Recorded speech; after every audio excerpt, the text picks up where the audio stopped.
and still 28-28 on the board. I think it was Dan Skipper. I think they put Dan Skipper in the middle of that field goal block unit, the 6'10 offensive tackle, and I think Dan Skipper is the guy that's going to get his hands up. Watch right in the middle, number 70. Yep, It was. left hand by Dan Skipper. 6'10" left tackle coming in on field goal block. Man, what a memory that was in 2016. Arkansas goes down to Fort Worth, beats the TCU Horned Frogs in their stadium. And we got one of the guys that was on that team, Dan Skipper, the guy that blocked that field goal that sent the game into overtime, former All-SEC lineman. Dan, appreciate you popping on. Over the course of your football career, man, how many field goals do you think you blocked with your frame? Oof, that's tough. I got 7 in college, and then in high school, I didn't really get a whole lot. I think maybe like 2 or 3 in high school, and then in youth ball, you don't really kick. So, a few here and there, but hopefully trying to add on to that total here this year. Just 2 or 3, Tommy. Just 2 or 3. Modest. So, just modest. Yeah. So, Dan, that game, you blocked that field goal. You guys go into overtime, and 3rd and goal after the Kenny Hill and company have to set her for a field goal. You guys are facing a 3rd and goal, and you get the play call in from the sideline. It's an option to the right side. You basically tackle Austin into the end zone, and then after he scores, you tackle him after. Dude, what's going through your mind on that 3rd and goal play as you guys are set to enter the end zone? Honestly, that was one of those plays that Coach Enos had put in, kind of early in that training camp. We all were like, yeah, it's cool. It's not really us. There's a lot of, bells and whistles and plays that ran off of it. So when he finally called it, we were kind of like, oh, all right, interesting. Here we go. And I think everyone on the backside was just like, hey, make sure they don't chase us down, so they can get the pitch or whatever they need to do. And then you kind of see it in the side of your vision, like, there's going to be a pile up, and just trying to get the ball across. And it's funny because Yelda and I were watching that clip on Instagram the other day, and I think all 5 of us could have gotten a holding call on that play if we look back at it. So glad we didn't get a bunch of holding calls, but no, it was just kind of one of those, like, let's pop this thing in the end zone and get it rolling again. Dan, we've been talking a little basketball this morning, and Eric Musselman, we worked that into the conversation. You're 6'10", and you're an offensive lineman. Those things generally don't go together. Usually the 6'10" guys play basketball. How did you miss out on a great basketball career with your frame? I think it's more of a personality thing than anything.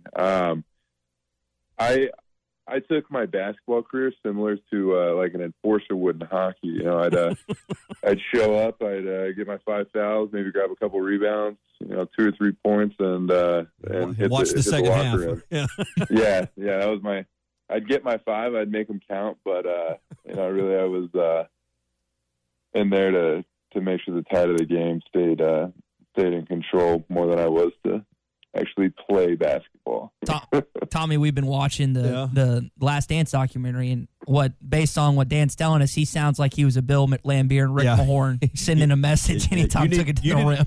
You've been with the Lions. You needed to be with the Pistons about 30 years ago. Yeah. No, I think that would be accurate. 2 guys that you've, at least my generation, I can't say I've heard of. I'm waiting to watch that Last Dance till they all come out so I can just binge watch the whole thing in a day. But that's pretty similar, I would guess. So you played basketball and football with Toughness. One of the things that's been going on the last couple of years at Arkansas is the physicality and the toughness up front has just not been there.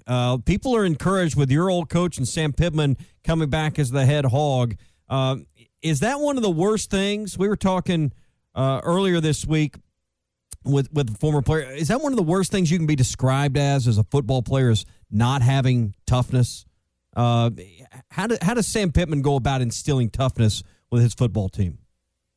Yeah, I think the biggest thing is you got to have confidence. That stems in every aspect of your life. So when guys start getting beat down, whether that be in the classroom, going to study hall or, on the field or in the weight room or anything like that, once you start getting beaten down, it just kind of takes over. So that's one thing that Coach Pittman does a great job of is his guys go out and play with, kind of that swagger. And that's where a lot of toughness comes from in my eyes. When you can go out there, you can play fast, you can play tough. It just kind of happens. It's not forced. It's not, out there as something that's difficult to do because you know what you're doing. You expect to win. You expect to insert your physical dominance on the guy across from you. Talking with Dan Skipper, former All-SEC lineman, played under Coach Sam Pittman here on the Morning Rush. So you mentioned that toughness that was kind of instilled in you, the swagger you go about. When you see that translate and eventually at the next level, Dan, like Sam Pittman, I know you commented on this video when he's seeing Andrew Thomas and Isaiah get drafted in the first round this past NFL draft and how excited and how emotional he is. As a former one of his players, how exciting is it to see so many other tutors of his success have it and get drafted at the next level? It's awesome. I think in all my stops in the NFL, I've played with another Pittman guy. I've never been the only one in the room. And I've been on 6 teams, or 6 stops, 5 teams. But, so that's kind of a journeyman. And always having a Pittman guy, I think that speaks for itself. We all get along. We're all, in it, can swap stories and just have a good time. And I think that speaks to itself. Obviously he had, I think, 2 or 3 more get drafted this year. And, those guys are, big, tough, physical players that, you'd expect as a Coach Pittman product. So next question, was it easy to play for him or did he make it difficult? Did he make you earn it? I think it's a little of both. You enjoy going to work each day, you show up ready for meetings, ready to learn. And, there's the side of it that, hey, this is fun. This is good. You got we used to joke we'd all go up to in his office for kind of the pre-meeting meeting and just visiting, just here visiting. Yeah. There'd be 5 or 6 of us shoved into, a 10 by 10 office. And so that was fun. But don't get me wrong. The expectation is there of, hey, when it's time to work, it's time to work. Yeah. Some days were good, other days not so much. But, what happened on the field, the level of expectation is through the roof. He expects you to go out there and be your best. And that changes, with each person, but he expects, your best effort and attitude every single day you take the field. And if it's not there, he'll let you know about it. Former All-SEC lineman Dan Skipper with us here on the Morning Rush. We had Travis Swanson on Monday here on the show, and he was talking about the pre-meeting meeting, and that he would set his class schedule up to be sure to be in the facility, to be in the building several hours before practice so he would have that one-on-one time with Coach Pittman. What was it about those meetings, those pre-meeting meetings, that made it so special but part of your development at Arkansas? I think you just learn a lot of ball. Anytime offensive lines are funny, the more guys that you can get together, the more ideas flow, and you just kind of see the field through one set of eyes. Obviously, Trav was there one year and took 1 hour his senior fall, I believe. So he pretty much lived in there, if we want to be honest. But we'd all duck in and talk and have our, so much. You can learn so much ball from watching safeties and defensive backs and finding tips and, Coach.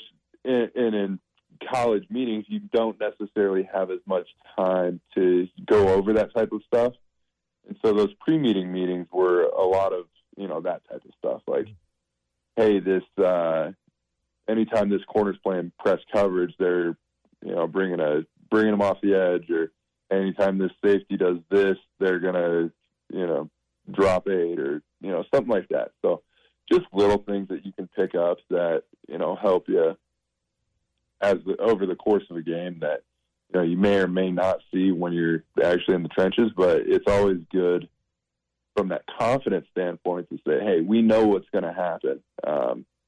Football becomes a lot easier when you can look at a defense and say, oh, he's coming off the edge, he's dropping, this is the coverage. Yeah. You're a Colorado native. Let's go back to your recruitment and how you ended up here at Arkansas, because you were in that first group with Bielema and Pittman and that group that came in. Was Arkansas originally on your list, or walk us through how you ended up at Arkansas and the relationships that brought you here? Because I remember you were part of that first class and you played early here at Arkansas. Yeah, so being from Colorado, didn't think that college football, I thought it was going to be tough to get recruited. And, kind of my junior year, I started getting a couple offers here and there. And then that senior spring, Coach Chaney went and saw me working out at school, and met Coach Pittman shortly thereafter, and took a visit saw a bunch of schools on a bunch of unofficial visits. I took a road trip actually, and ended up committing to Tennessee when Coach Dooley was the head coach there. I had never even heard from Arkansas, hadn't heard from Wisconsin, anything like that. So was committed to Tennessee. That next fall, they went out and got fired. And, Coach Pittman, he pretty much knew before and was like, hey, if we get fired, just give me a visit. Wherever I end up, I'll end up somewhere good. Just give me a visit. And so I did. He ended up at Arkansas, took a visit, and the rest is history. I loved it there, and, wouldn't have changed that for the world. So I think it was a great fit.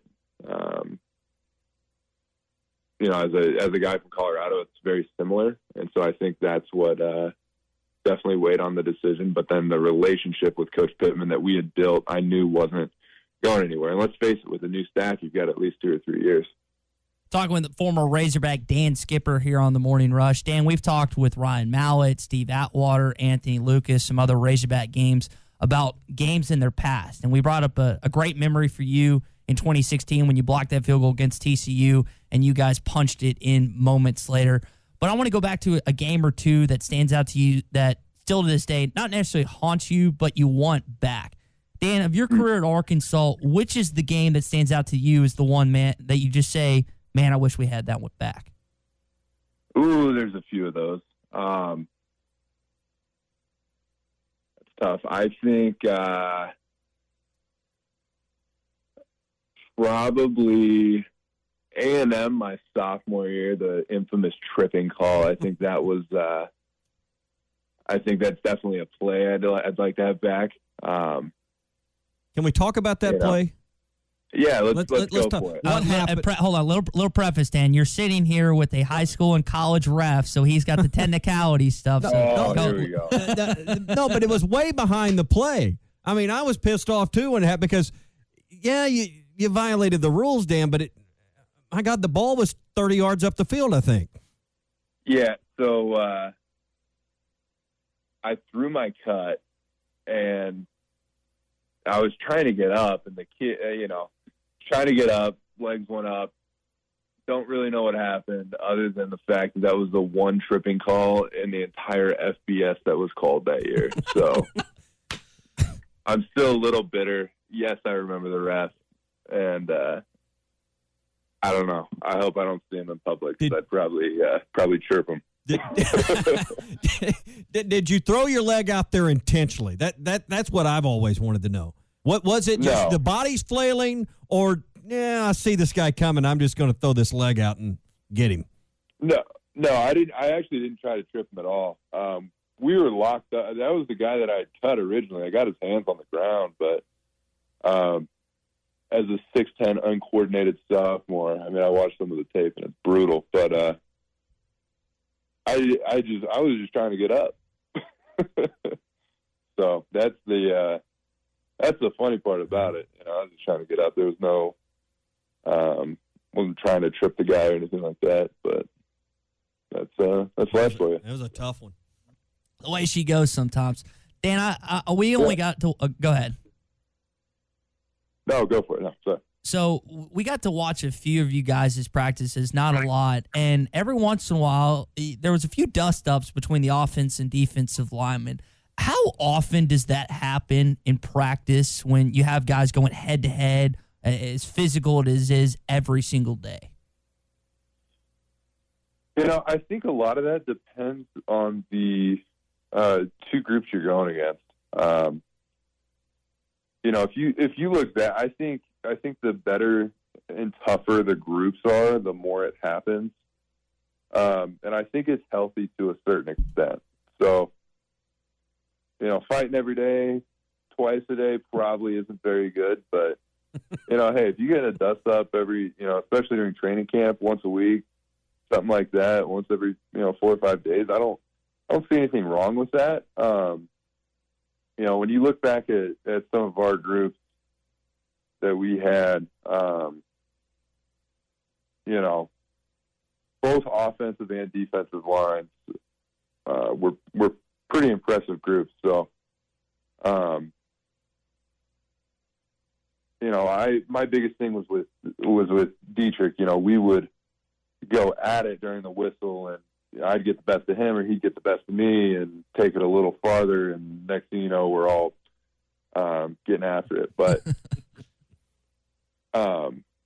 but now you look back on it and you're kind of like, yeah, it was stupid. But, in the moment, it feels, like it just needs to happen. And so I think part of that's just a pride thing of, because both groups are trying to insert their dominance. And when you've got a bunch of good players on both sides of the ball, someone takes it a little bit too far, and the group steps in and says, "Hey, man, we're not going to take that." And next thing you know, you got a little dust up, but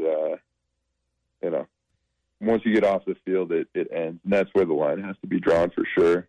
And I think that's where we did a good job of was, going out there, giving it everything we had. Occasionally there are disagreements, and that's life.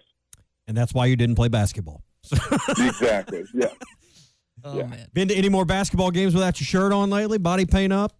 Anything like that? Oh, no. No? All right. No, I've enjoyed watching watching the Hogs from the comfort of my couch. Yeah. That's been it's been good. It's been fun to watch what Coach Muss has done, and get that arena rocking. Yeah. We were able to catch a game late in the year and had a great time there. But it's been a lot of fun watching what Coach has going on there.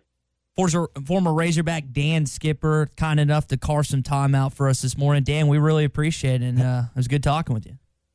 Absolutely. Thank y'all. All right, we're going to have Pittman on here in about 30 minutes. Any scoop or any stories, any questions you think we should get at him with from your day that maybe give us some intel here? Ooh.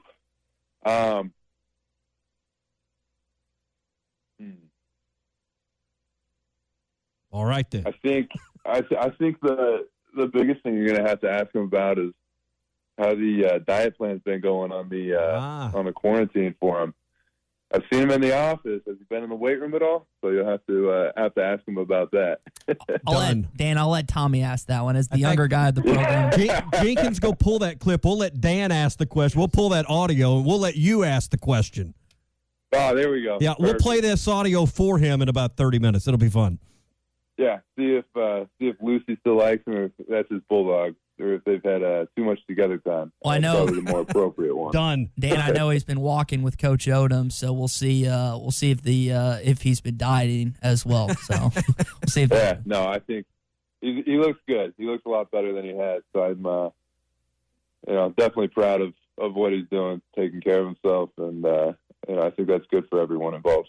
All right, brother. Stay safe. Thanks for the time. Let's do it again. Yep. Thank y'all. Have a good one.